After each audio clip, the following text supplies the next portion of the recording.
Is that a handkerchief? There we go. We're live now. All right. Oh, it's Saturday night. Saturday night.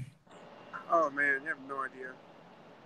I was currently working right now. Working. Yeah, I'm at work. Yeah. Oh, nice. Oh, it's fantastic. It is fantastic. Oh, that's awesome. All right. Yeah, I went to Niagara Falls today. Did you? I did, yeah. How'd that go? It's good, yeah. I've not been for a long time, so we got a couple of friends over from Scotland actually, so we took them today, and then we went to see the falls, went to see the Hershey place. It was decent. Decent. That's good. Yeah.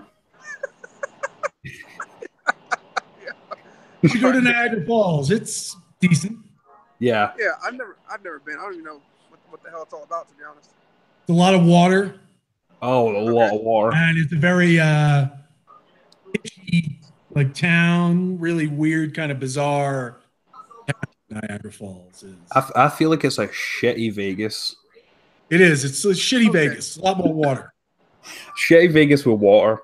Wet, shitty Vegas. Wet, shitty Vegas, yes. I need to go to Vegas now to see what the hell y'all talking about. Well, Vegas is just all desert, pretty much. So, So I mean, it's the complete opposite, but it's also not because it's still shitty. I've been to Vegas, but I've never done Vegas-y things. Right. Never done the hangover. It sounds like that needs to happen. So let's do it. The next time we meet up, we'll be Vegas. Vegas. There we go. All right. Fucking Vegas. Never been to Vegas. I'll bring a little Mexican baby named Carlos. We can carry him around Vegas. Jack and his little weenus. Yeah. Oh my god. All right. This is how we start every interview. Just talking about Vegas. And baby's called Carlos. Fuck yeah. But yeah, everyone, thank you for joining us. We're joined today on Hellhounds of Horror by Damian Maffei, who everyone knows as the man behind the mask in Strangers Pray at Night. Thank you very much for joining us today. Of course. You don't know what I had to do to get here. I know, right? He came out of a burning car to get here. Out of a burning car. What was there was a Ford? There was that Ford pickup. Yeah, it was a F-150. Ooh, that's a man's car right there. It's a man's truck. It's pretty manly, yeah. Fuck yeah.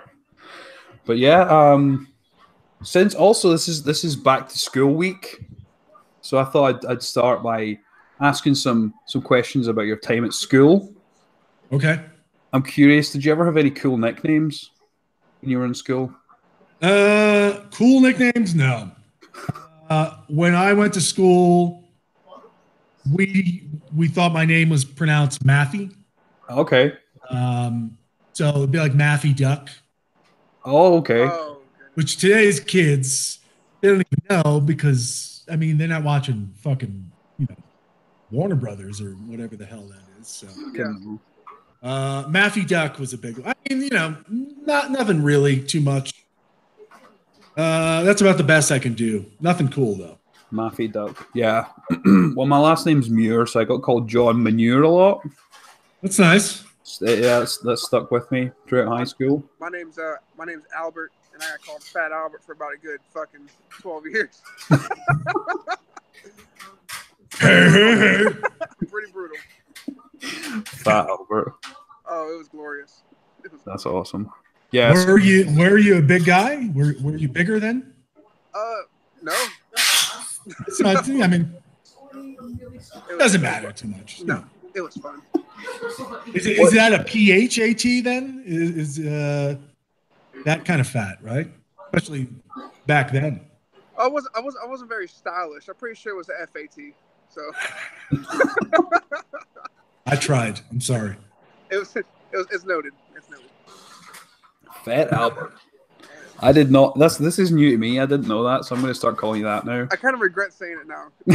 So My nickname was literally shit. So yeah, you guys didn't do so well. No. I think you got off light, Maffei Duck. Nice. Well, they were all afraid I was going to kill them. So. And this was before the mask. Yeah. Before the mask. Yeah. That's another story. Another story for another day. What you drink? Is that coffee you're drinking? It is coffee. I had to stop in a town called Leadville, Colorado. Leadville. To get this cup of coffee. Nice. It's an interesting town. The way you speak about that cup is like you just went far regions to get this cup of coffee. I did have to go about 20 minutes out of the way to get this. Okay, better be damn good. So. Must be damn good coffee. Damn fine coffee. All right, John, did you want to start off with the questions, John? Fuck yeah. We also actually just got someone who gave their high school nickname, which was Corey Spicy Wiener. Very nice. That whole thing? That's not a nickname. That's like a lot of names. Yeah. Apparently it's all one word. Corey Spicy Wiener. Corey Spicy Wiener? Yeah. Whoever gave you that name was definitely interested in you, whether it was a dude or a girl. Oh, yeah. That's interesting. Oh, yeah, for sure. But not judged. Whatever. No judgment. But yeah, let's start with Strangers Pray at Night. What was your experience like filming the movie? It was a lot of fun. The best, easiest job I've ever had. Nice. Yeah, it was a good time. It was a good group of people. You don't always get that. That way. Yeah, it was fun. Look, I mean, in high school, we used to make these Friday the 13th sequels, on a camcorder. We'd all gather around in like the sump or whatever counted for the woods in that part of New York. And we had the Jason mask, and I would play Jason, and we'd hack up our friends, and I mean obviously they're not very good, but we kept doing them, and then we started to do our own slashers. Also not good. Quality got a little better as we went along, but a very good friend of mine, Brian Fitzpatrick, who works in the industry. He came to visit us on the set of Strangers, and he wound up just kind of helping out, doing like random patch jobs on the production. And I'm standing there like behind a shrub, waiting to go out after Bailey Kinsey. Yes. And I had the axe and I had the the suit on, and Brian came over to me and he said, "Not much has changed, has it?" It's like 20 years later and we're still running around the fucking woods, chasing people with an axe. The money's better, so is the production quality. I mean, that was kind of it. It was just like these nerds, kind of doing it for a living then. I mean, there's nothing to complain about. Well, for sure. And it was just a good group of people. The director, Johannes, is great. He's a lot of fun. Very funny guy. Full of energy. He's always just running out there, and he knows his horror. So every time we'd go to do something, if like I ran the axe along a fence once in one scene. And he was like, I like the axe thing. It's a bit Freddy, isn't it? I was like, that's probably where I got it from. True. So, it's just a good group. Just enjoyable. Fun stuff. Yeah, it seems like it's all came full circle, like you said, filming Friday the 13th sequels to being in a horror movie. Did you ever think that you were going to be in a horror movie? I saw the interview with Elsie Holt last week, which was great. If everyone, if you've not seen it, go and check it out. Elsie Holt was in You're Next. He has his own show, so definitely check that out. But yeah, did you ever think you were going to be in horror movies from your experience as a kid? Probably. Yeah. Big horror fan growing up. Solid. I did a lot of theater I still like to do theater. For sure. But, you know, like a lot of I became friends, especially with the internet, the AOL chat room, became friends with a lot of horror fans. Yeah. So, you know, like, and some of them have gone on to do some pretty cool stuff. So, you know, I just kind of found my way in there. And I mean, I've done horror movies before. So, yeah, I mean, I figured if I was going to do this, I was going to wind up in a horror movie and, you know, hopefully one day kind of be the driving force behind one. But yeah, I thought so. I didn't know if it'd be good or not. But. Yeah, that's always the thing that you hope for. You hope for a good horror movie, especially growing up watching good horror movies, or what you feel like are good horror movies. Just do one or two good ones. That's all I ask. Oh yeah. All right. So my question, I got right here in my little notes. You're the masked man in Strangers. Do you feel? Because I'm currently feeling like this right now. Because I feel like the masked man's mask is pretty intimidating, even though it's a simple design. Yeah. But compared to all the other masks of horror that everyone knows, do you feel like it should be somewhere around there? Because even though it is a simple design, it's very intimidating. Something about that brown suit and that mask is just, it's pretty fucking scary. It's pretty creepy, I gotta say. I think, you know, it's a pretty iconic look. I think maybe the only kind of thing that might keep it from rising up, I don't know, is that there have been other kind of sack head killers before, you know, the Phantom from the Town at Dreaded Sundown, which is a cool look. I always like the sack kind of look. And, you know, Jason with Friday 2, which so, and I guess there have been other like guy, like Torso, you know, he's wearing like or Shock, whichever one it is. So, yeah, I mean, I know it does scare normal folk. Normies. It's pretty identical. At least you can see that. You can look at that mask and you can identify it with whatever movie it was with. Yeah. Now to other films that like you just named something I don't even heard of. So I feel like that the masked man's mask should be up there because it is intimidating, especially from the first. Yeah, I think the Town that Dreaded Sundown. Yeah. Unless I'm mistaken, was the first. He doesn't have the mouth; he just had the two eyes. Yes. And it's very kind of tight on him. Is that the one with the pitchfork? If I'm not mistaken, like No, that would be what is that? Is it I think it's Torso, I think is that. Some horror nerd's gonna have to. Okay. Well, Jason from Friday the 13th Part 2 is a pitchfork. Yeah, he is a pitchfork too. He's a sack guy. He's a sack guy. You know, the original Town that Dreaded Sundown, not very good. But they did kind of a quasi sequel to it in 2014. That's right. And I think it was, you know, it was a Blumhouse movie. It's really, really good though. I highly recommend checking it out.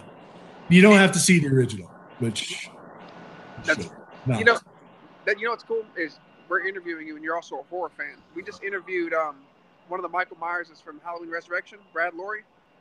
He doesn't remotely watch any horror, so you're sitting here referring films to us. That's actually something new. That happens a lot. I mean, that happens with, you know, a lot of actors for whatever reason. I mean, you know, it's just a job. They're paycheck or, you know, a lot of young actors breaking out there. Horror movie is a good place to start. So they're not necessarily horror fans.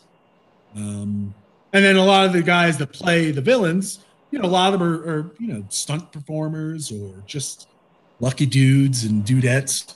Exactly. So, yeah, you know, a lot of them are uncultured bastards who don't like horror movies.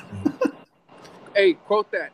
Yes. That shit. A lot of them are uncultured. Fuck you uncultured bastards. Fucking love it. I like that. Yeah, I agree with you with the sack. Although there's others. I feel like the Strangers and the Strangers Pray at Night, the sack, it's got a very distinctive shape. It's very square. Yeah. I felt, and I think it's more intimidating than just like a sack round the face because it has the small features of the smile and the eyes, and I think that's I'm all for it. more intimidating than Let's build it up. face. Let's get it out there. It's I see a lot of people sending me things. Their Halloween costumes this year. You know, a lot of the people going as Man in the Mask. I mean, I fucking love it. Oh yeah. And you know, they get the brown suit, or some people are going like a little different way. I mean, it's amazing. Amazing. It's amazing that they're messaging me. Yeah. Showing it to me. I'm like, that's. Yeah. It's a huge compliment. Because I mean, I saw someone had made, I think it was a bust, and it was the burned mask with the head there and all the burn. Oh, there's a guy that's been doing those masks. He's really good. Yeah. I know what you're talking about. Yeah, I think I saw it on Instagram, and it was just fantastic, phenomenal work.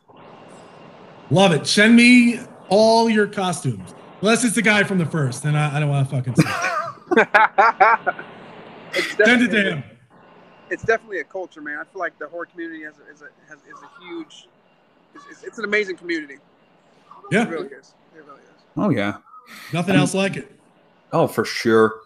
Because all horror fans are just supremely dedicated to the genre, and they're always just going above and beyond, even in terms of things like costumes, like such a simple costume, really, just a suit and a mask. They just give it their all, man. They just assume that character, which is fucking incredible. That's why the horror genre is, you know, the only genre where, you know, you can make a low budget or no budget movie with no names in it, and it can find a home. I mean, things are getting a little saturated now.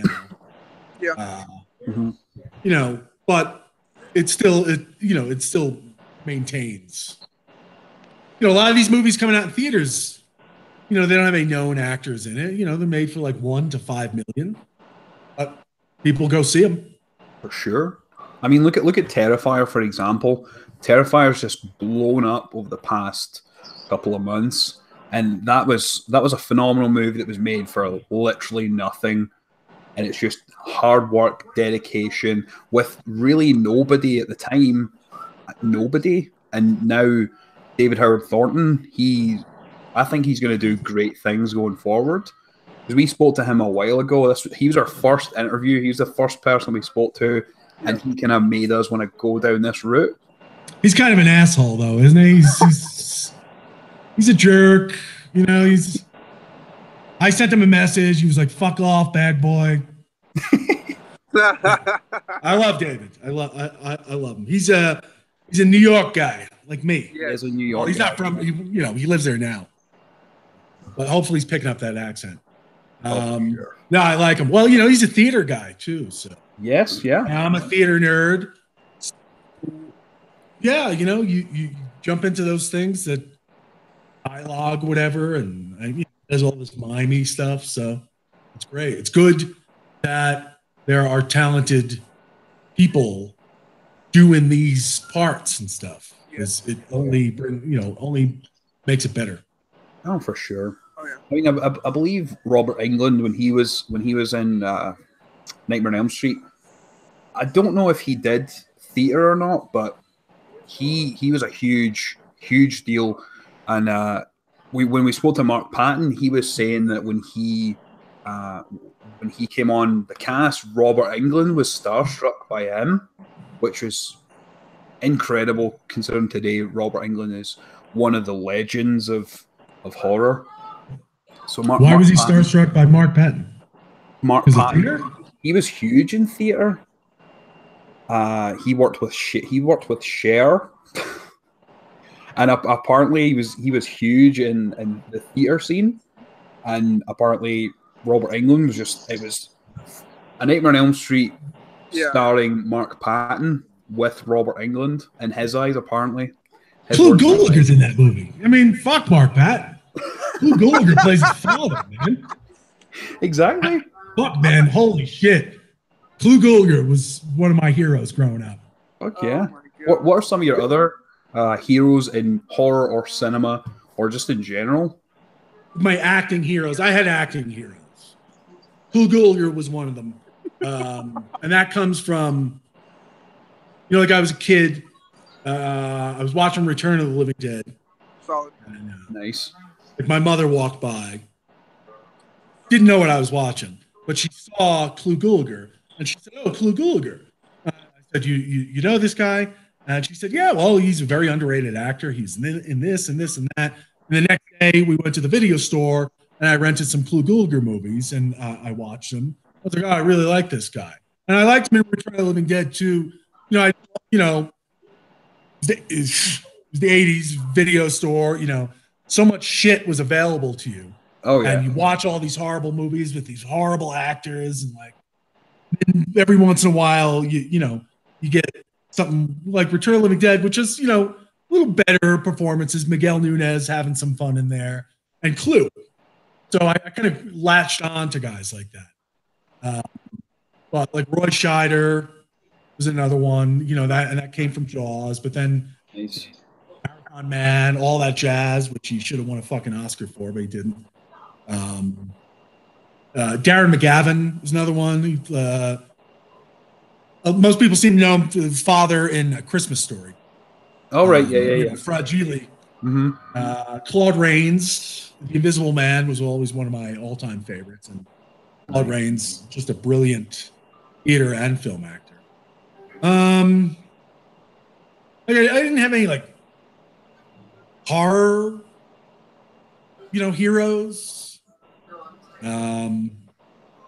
Clue had done a lot of genre films by that time, so maybe he counts. But oh yeah, I mostly looked at those guys and didn't really see actors.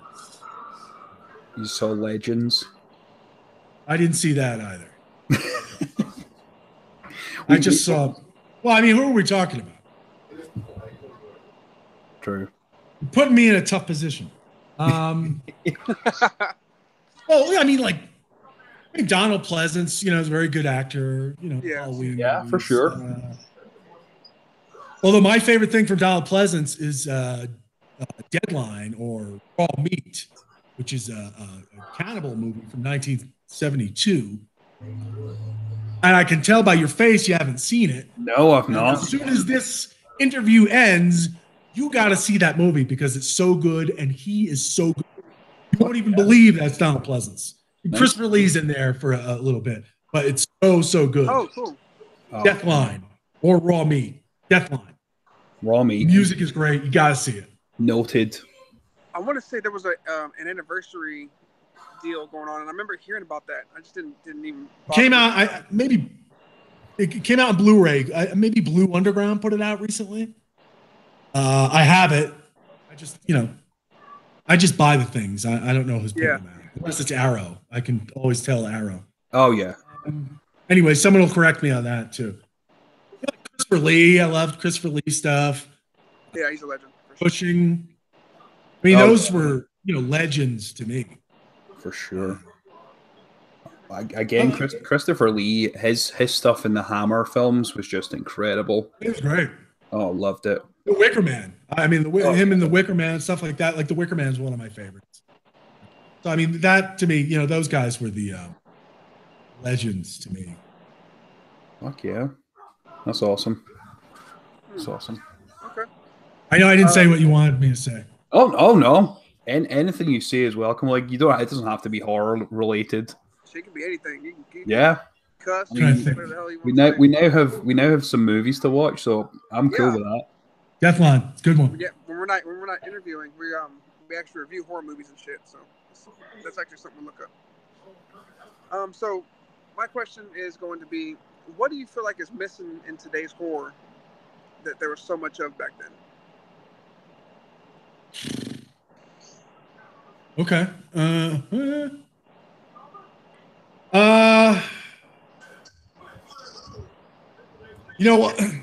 Well, what pops to mind right away, and this has to do with movies in general, is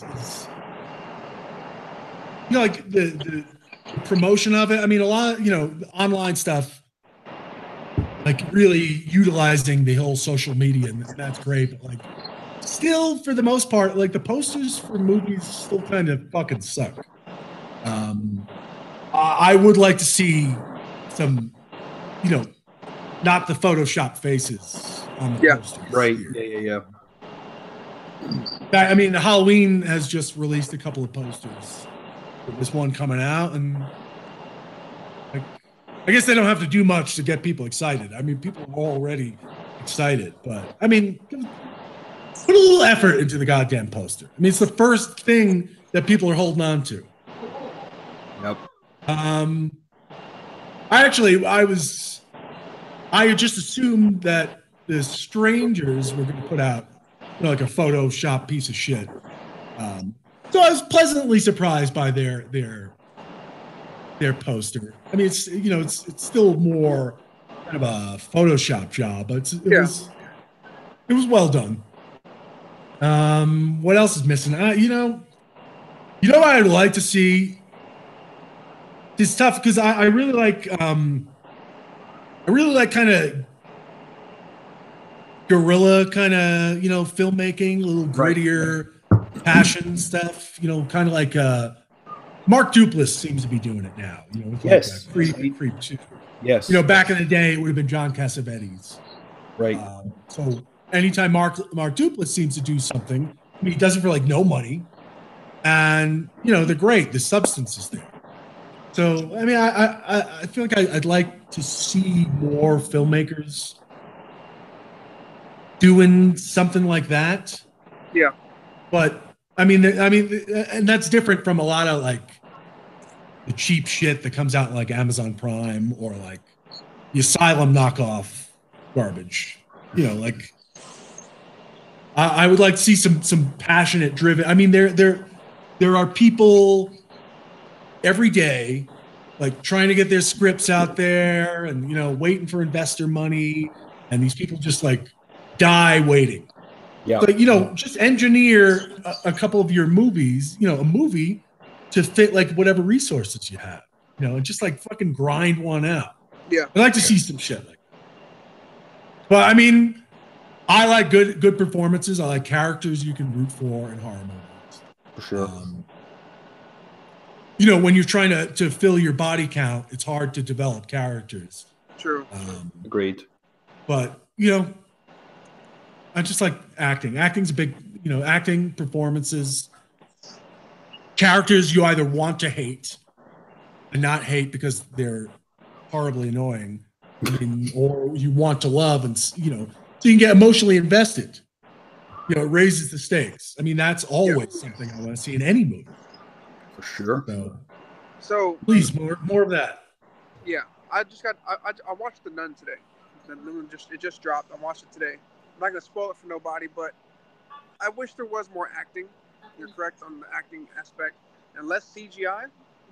Sure. Because, of course, the nun, she's not gonna take shit. She said she has sharp fucking teeth. She has scary eyes. It's intimidating, ultimately scary appearance. But there's no acting, and they still insist to use a shitload of CGI on someone who's not even fucking speaking. So I feel like they really need to bring more acting. I agree, because nowadays. Well, you got the Michael Myers that's dropping right now. He's not speaking, but by his presence is terrifying enough to know it's going to be it's Michael Myers. So, and they're not going to use CGI on fucking Michael Myers. So that's just something. I agree. I hope not. They use CGI in that H2O. Yeah. I'm surprised that they use so much CG in The Nun, because I mean, the Conjuring movies, that's a lot of practical effects. So, and that's kind of a, in that world, same, people behind it. So that's surprising and that's too bad. Yeah. Yeah, I've not seen it yet, but I'll probably go see it. But it is good though. It is a good film, and just like the new It movie that dropped, people were complaining about all the CGI that was in it. But Bill Skarsgård ultimately did a good performance, I feel. But yeah, there was an overload of CGI in that film also. Yeah, I mean, of course, I'd love to see, practical effects, but there are ways to use CGI to complement things, and very good CGI on its own. But I'll never forget that Thing prequel. I guess it was. Yeah. where they did all that practical effects work, and then those ass clowns came in and just CG garbage all over it. I go, who is watching that happening and is like, yes, this is a great idea. Better. We have done it. When you spend more money, that means it's better. Yeah. I agree. Yeah. Hey, John. Heads up, I got to burn off. So it was nice meeting you, Dane. It was nice meeting you, bro. Good to meet you. I got to burn. Yeah, unfortunately, I'm here at work on the week. They put me on night shift, so I got to burn off. It was amazing meeting you, man. Amazing guest so far. It was good to meet you too. I look forward to your Deathline review. All right, brother. Peace out, guys. Peace. Yeah. All right, we got rid of that guy. Thank God. Now let's talk about Scotland. He asked me a hard question, man. Jesus. Such hard questions. Yeah. See, Al, he likes to go with the hard-hitting stuff, the complicated stuff. I've just been coasting along here for months. Well, speaking of CG, personally, I didn't notice any, but was there any scenes in Strangers Pray at Night that were CG, or was the majority of that, or all of it, practical effects? I guess probably the last scene with the fire and stuff. Like, what? How was that? Was that? That was all there. Ooh. The blood in the pool, that's real. Brilliant. All the fire, all that fire was there. On the bridge, on the that's funny because on the scene where I come out of the truck, I have the glass and I fall down in front of Bailey. I was really milking it. I was really having a good time there. The big death scene, fake death scene. I pull the glass out and I'm reaching, and I do it and I fall and I get up. I feel great, and Johannes is like that. That it's excellent. It's excellent. You need to just to be a bit quicker. The fire went out behind you. Oh God. Now my wonderful performance, I have to squeeze it in to fit the fucking fire. That fire was all there, man. That was, that's Wayne Beauchamp, who, if you look up his IMDb, his credits go from like fucking Children of the Corn to, it's like 300 credits. So he's doing all the pyrotechnics and the fire and shit. And Cal Johnson, the stunt coordinator. I was going to be in the truck when the shit went up. So he was in there. And he was in that truck went up. Fuck. And we felt it, man. That blast was hot. But I can't think of anything that was CG'd in there. Maybe a little blood. Right. Oh yeah. Well, personally, my favorite scene of the movie is when the dad crashes the car and he's got the wood through him, and then his son goes off to find his door, and then along you come and just open the door and just it's that look. Something about that look.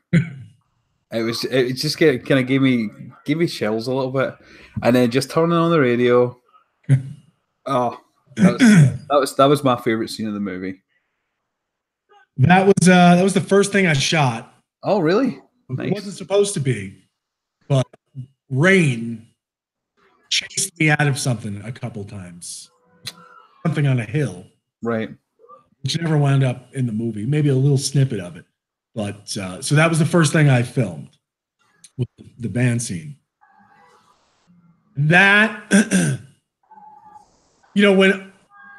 when John Wagner, the producer, first called me about it, he was like, we're doing the Strangers sequel. So like that's actually going to happen. It's like 2 years have gone by. I was like, that's great. A lot of people will be excited for that. And he said, what do you think about playing the Man in the Mask? And I didn't really want to do it for reasons. But I read the script and that scene stood out to me. As far as like, this is really cool. I feel like we do this right, and there'll be kind of like a standout thing that'll stay with people. And I feel like it's something that I could bring something to. Maybe not as an actor, but like, do something with. So, I mean, I kind of wanted to do it just to do that. Although there's a urinating scene in the movie as well that didn't make it, that also made me want to do the movie. I was gonna ask about the urination scene. Ah, damn. So yeah, I mean, I really enjoyed the band scene. I thought it was pretty fucked up, and it played out exactly as it did in my head when I was reading it, which is very rare. Like you're reading a script or you're reading a book or something, or a Playboy interview, whatever, Penthouse, and it unfolds in your head, and it's always, things. Real life never matches up to it, but there's a lot of stuff in Pray at Night that I was like, this is exactly how I imagined it. That's fucking awesome. So yeah, I enjoyed that. And fun stuff happened in that band. We were in that band for a long time. So I cut myself on glass. I stabbed Martin with the ice pick, and it didn't retract. Oh, it was good though. It was good. And that was the first time I talked to Martin too. So good way to meet people. Good way to meet people. Oh yeah. And I'm into the band with them. For going into the movie, did you know that it was going to be a different movie than the original? Because the original was set in a house. It was very, very creepy, very tense. Did you know that it was going to take the form of a sort of slasher film? I mean, I knew it was going to be different, kind of, because it was more open. Of course, yeah. It spills out into the streets of this trailer park and stuff. And I mean, I read the pool scene, kind of berserk, it did. I knew it was going to be different. I kind of felt like, I was like, okay. I mean, this is kind of like, just kind of, it's just amping up from the first one. For sure. Kind of like, I don't know if you know the Rec movies, the Spanish movies. Rec. Yeah. Rec 2 is one of my favorite movies. Oh, interesting.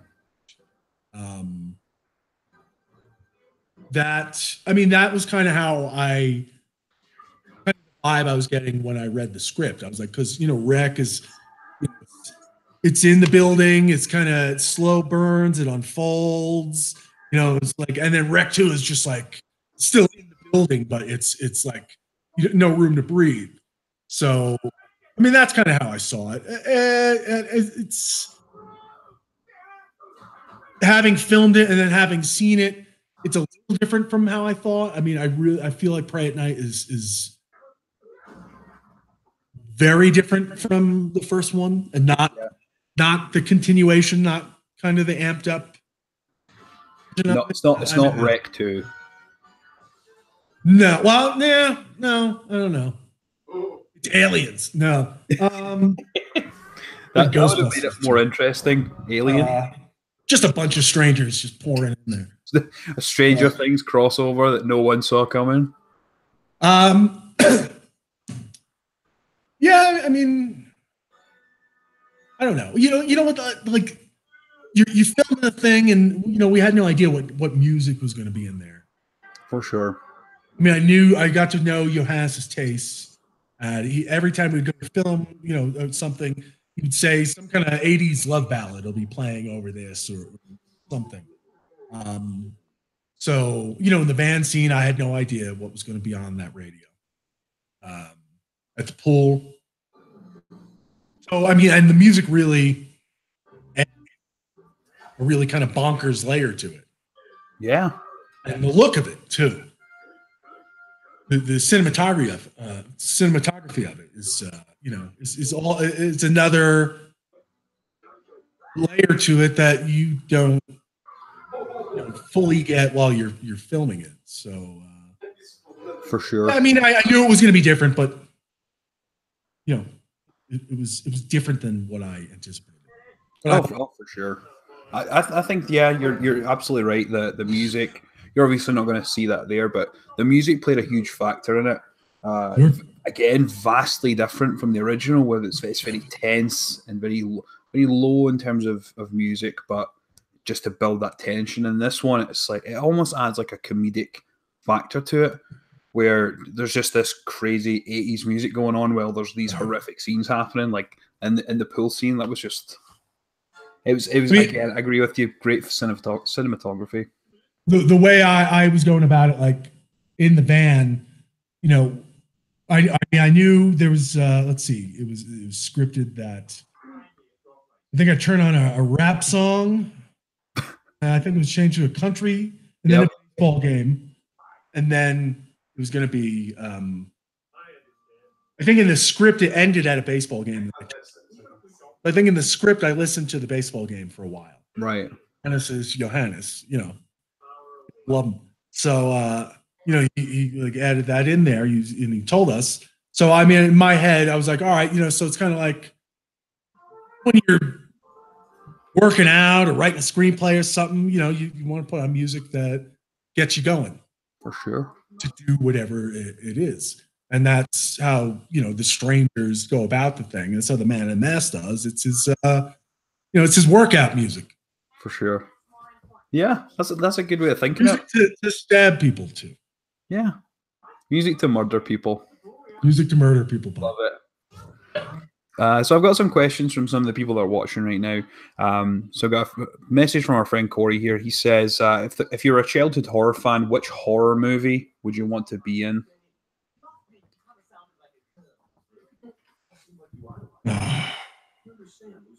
You know, that's a tough one. What horror movie from my childhood would I want to be? Yeah.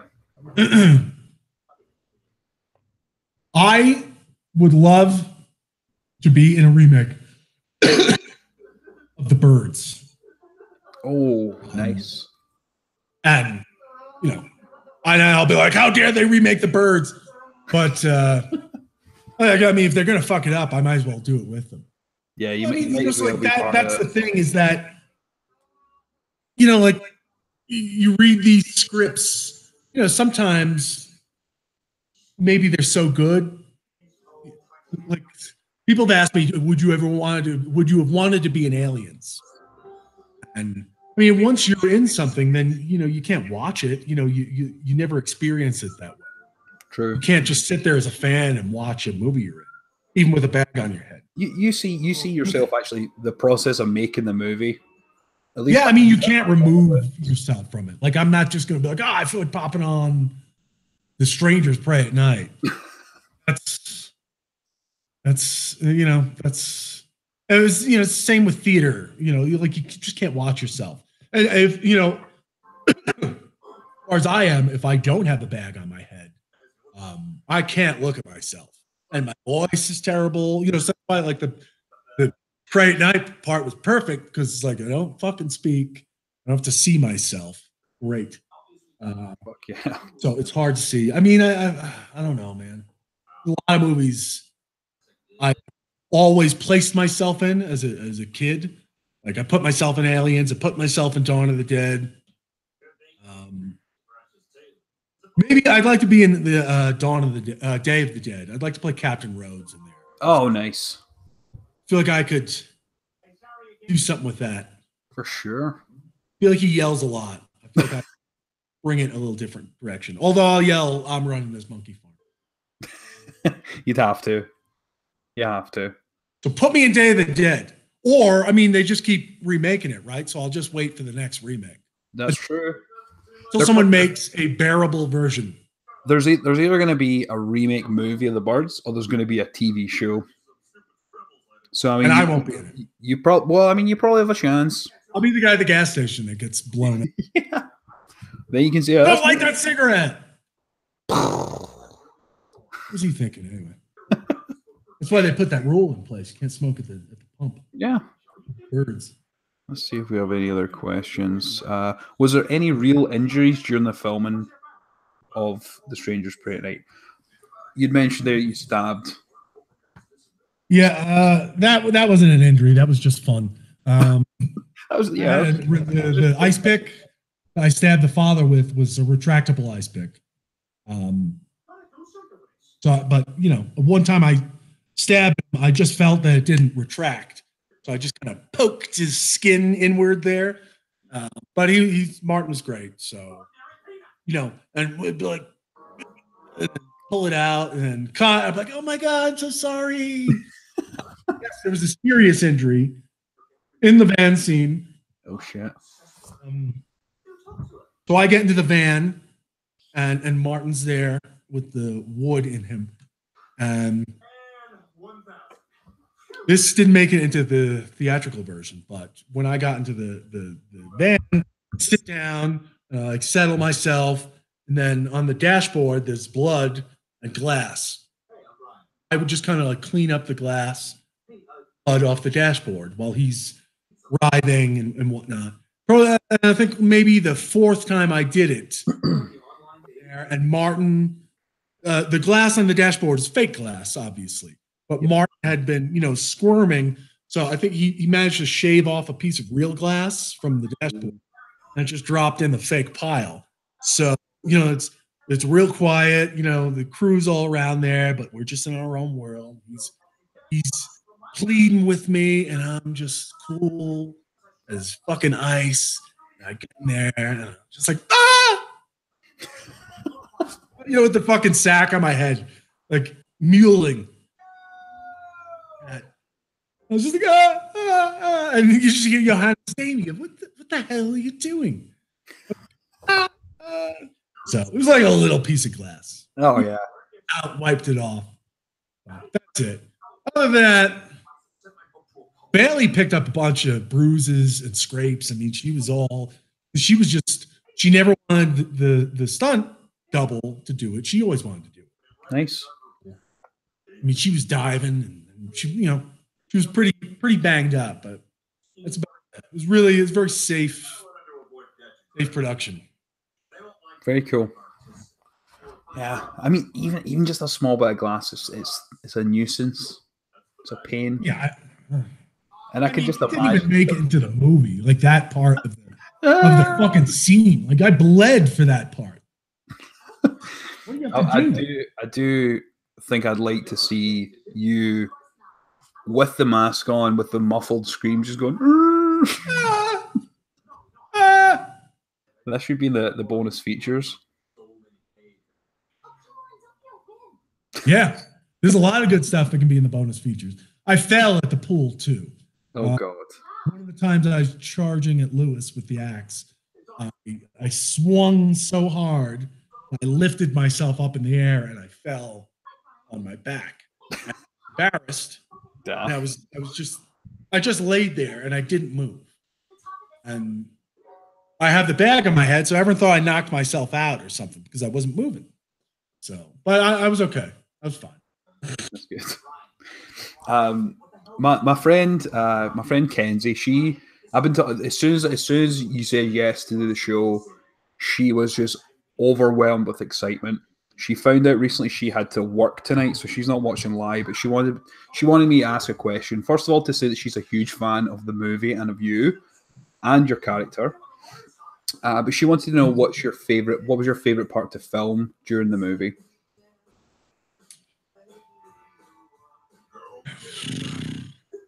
That's a tough one. I think it'd be between.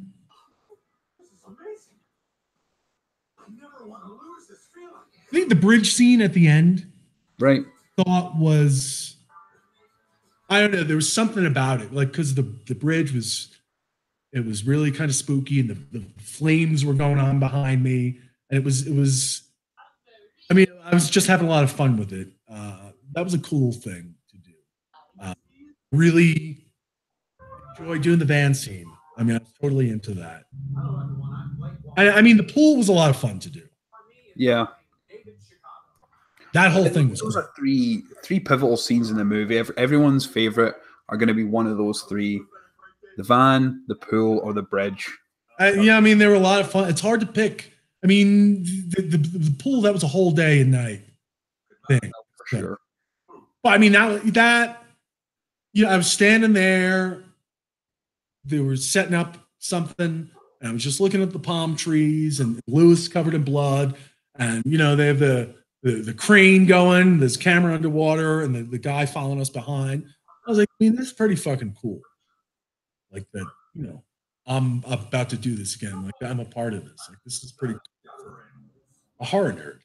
So, I mean that was cool. That was cool. I don't know. It's going to be one of those. I don't narrow it down. That makes sense. Bridge thing though. That was. I think it might be time to leave. I don't know. Yeah, I mean those three, out of those three, those are everyone's favorite. If you'd ask anyone that saw the movie, the urinating scene and the urinating scene, yeah.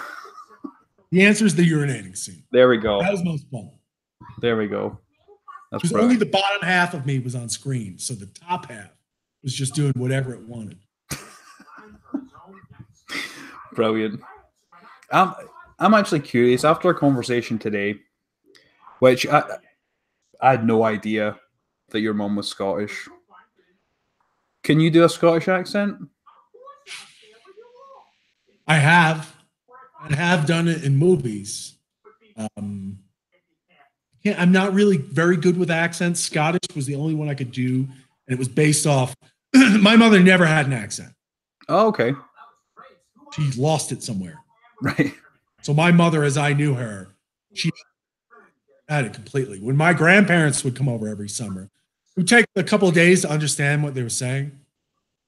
Like I knew blowy meant windy, and wadham meant it was warm. Just give me the fucking candy. Tonics, bitch. Just give me the fucking tonics. Give me the fucking tonics. Fucking tonics. Yeah. I can do one. I won't do a very good one right now. That's okay. I won't let you in. Especially since you're speaking like that. I don't want to. Oh, that's fine. I get it every day. A lot of people takes a couple of tries for people to understand what I'm saying.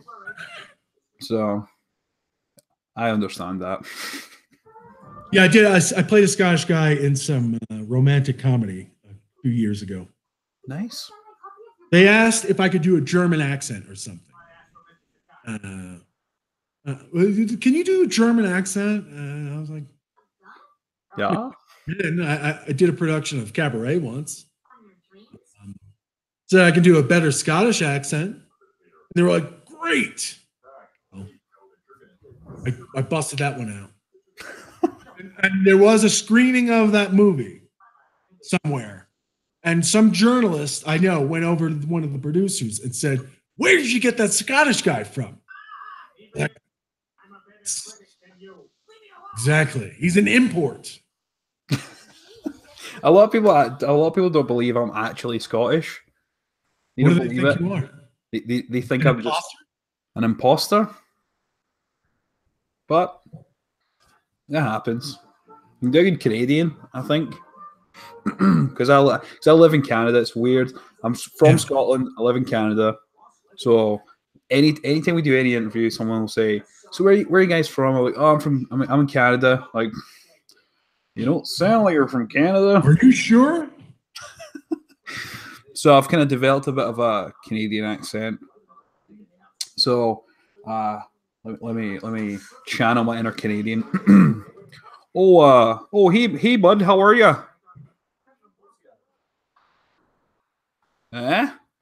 It's like I'm watching Strange Brew.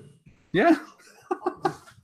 anyone needs a Canadian, and you can't get a real Canadian, you just come to me and I'll just say that one line and then I'm done.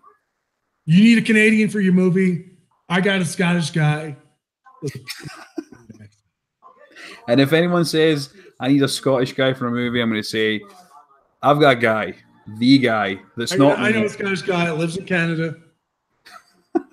I'll get him for you. Brilliant.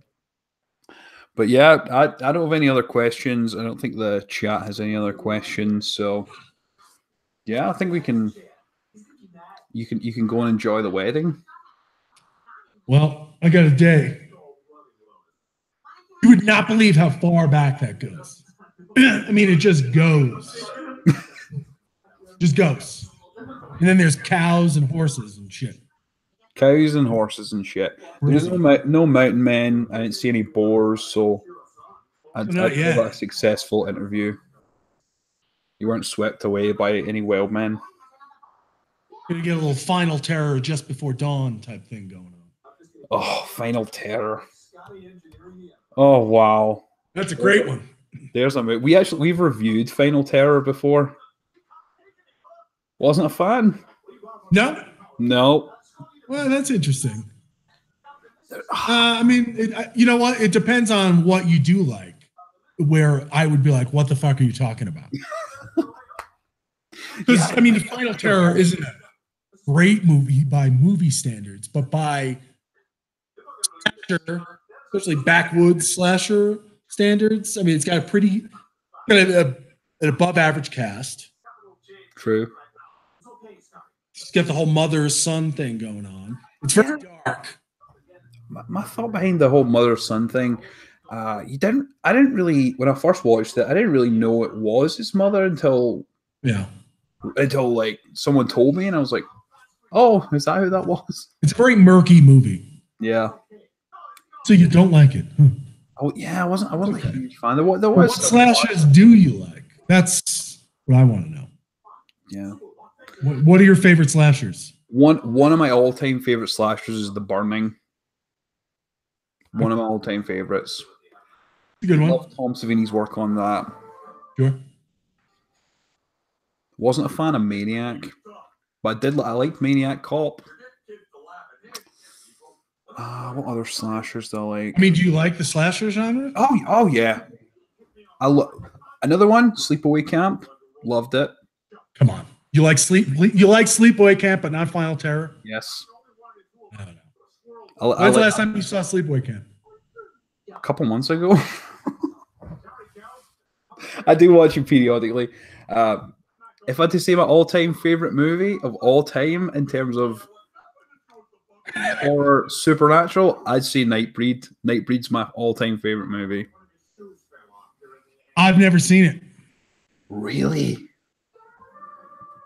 Well, one of those rare horror movies rare horror movies with the following that I've not seen. I just felt like it's not for me. I mean, yeah, it's not for everyone. I usually do that, see these things. So I just haven't gotten to that one. Nightbreed's great. We've got a very special announcement in terms of Nightbreed coming very soon, which I almost spoiled. But Nightbreed's my all-time favorite. I have no idea why it took me so long to watch it. I'll have to see it. Yeah, it's good. It's good. I'll watch Raw Meat if you watch Nightbreed. And we keep. What is it about Sleepaway Camp that you like? I'm curious. I'm going to interview you now for a minute. Okay. Is it the penis?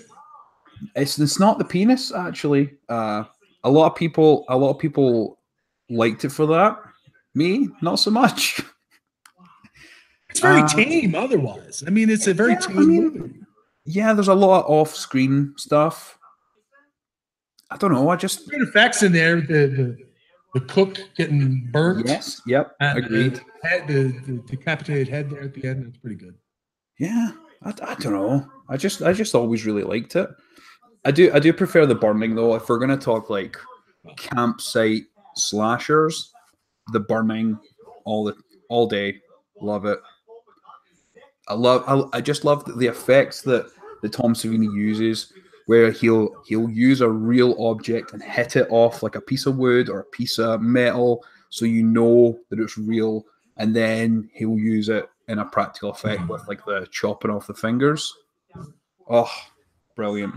And it's with Jason Alexander and Fisher Stevens. Yep. Holly Hunter. Yep. Savini directed most of those scenes, like the big effect scenes there, like the raft scene he directed. Right. Pins Glazer against the tree there. When it's like goes to like the sheer cam. Yep. That is on the burning Blu-ray stuff. Yeah. I still need to get the Scream Factory Blu-ray of Should of the Burman. good commentary on there with the director. Nice. Okay. Yeah. Talks about sitting directing a lot of those scenes. When did Raw Meat come out? Was that the 70s? 72? 72? Nice. We just got asked if we've ever watched Seasoning House. No. What is that? No. What idea. is it? I've never seen it either. No idea. Who's asking that? Halloween Queen 31. I believe we've just started following each other on Instagram. I think John Pertwee? You in it? No idea. Paul Hyatt. I do like Sean Pertwee. Like, you ever seen Dog Soldiers? Come on. I love Dog Soldiers. Paul Hyatt, he's a wonderful effects guy. Nice. Was that his debut? I'll do it. Yeah, I'll watch it. I'm always open to suggestions. So yeah. Sean Pertwee and Paul Hyatt. Okay, I can do that. Nice. I'm intrigued. And we just got another question there. What's your favorite subgenre of horror, particularly, if you have one?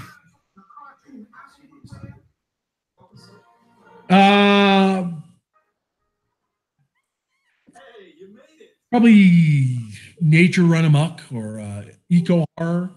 Eco Horror. Day of the Animals, The Pack type thing. You know, where assholes get attacked by groups of animals.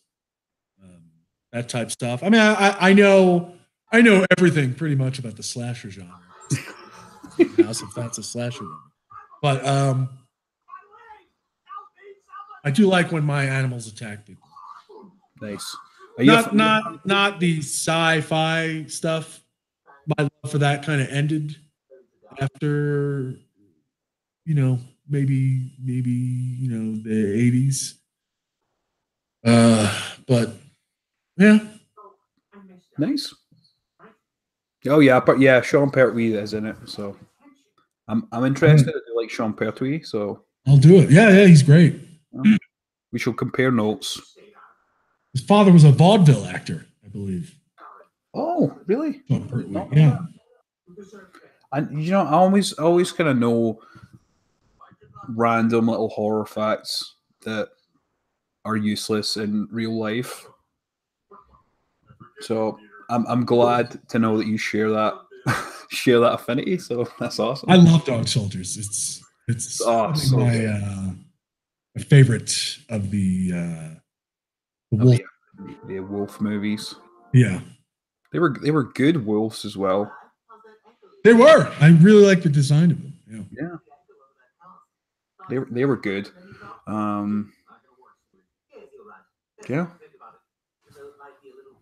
I've not seen Dog Soldiers in years, actually, so I think I might watch that relatively soon as well. I've got so much to watch now.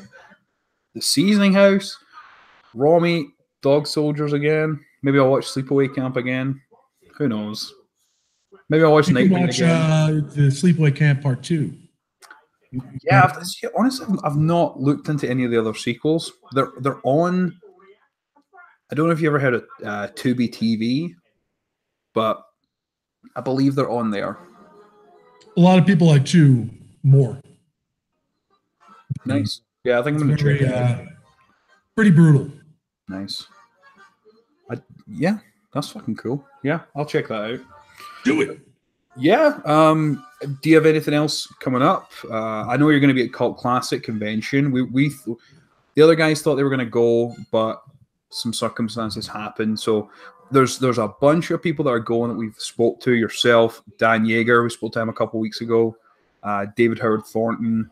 So we're very, very upset that we're not going to be able to go, but you're going to be Elsie there. Holt and Lane Hughes will be there. Yes. 2 of 3. 2 of 3 from guys. Your next. Yeah, that should be fun. I haven't done a convention. I haven't gone to a convention in a long, long time. So it's cool. I enjoy that kind of stuff. Yeah, I got that coming up. a movie called Haunt coming out. Yes. When, but it was slated for the fall. I don't know the release date yet. I know they were finishing up the sound at the Skywalker Ranch. Oh, nice. So that's impressive. I had so much fun doing that movie. So much fun. Nice. And people are really going to dig that one, horror fans. Stay tuned for release date. It's got to be coming soon. Nice. That's it's Eli Roth produced that one. Oh, cool. Very nice. It's the guys that wrote A Quiet Place. Oh, I actually watched that for the first time a couple of nights ago.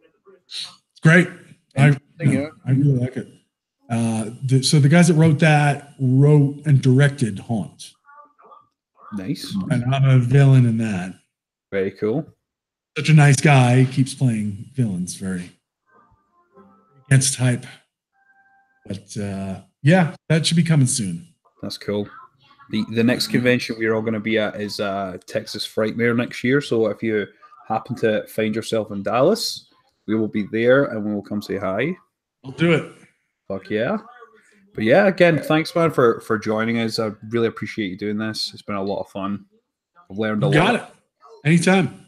We'll come back on. We'll meet in Vegas and we'll do like a raw meat show and a seasoning house. Fuck yeah. Appreciation show. Fuck yeah. Or we could make our own homage to raw meat, season house, Nightbreed. It's going to be Dog fantastic. Soldiers. Dog Soldiers. It's going to be fucking excellent. Done. We could all play villains. Done. Awesome. Buy this movie. But yeah, again, thanks everyone for joining us. I hope everyone has a great Saturday evening. Enjoy the wedding tomorrow. I hope you get some tonics soon. And all right, man. Thank you. Thank you. I'll talk to you. Talk to you later. Bye.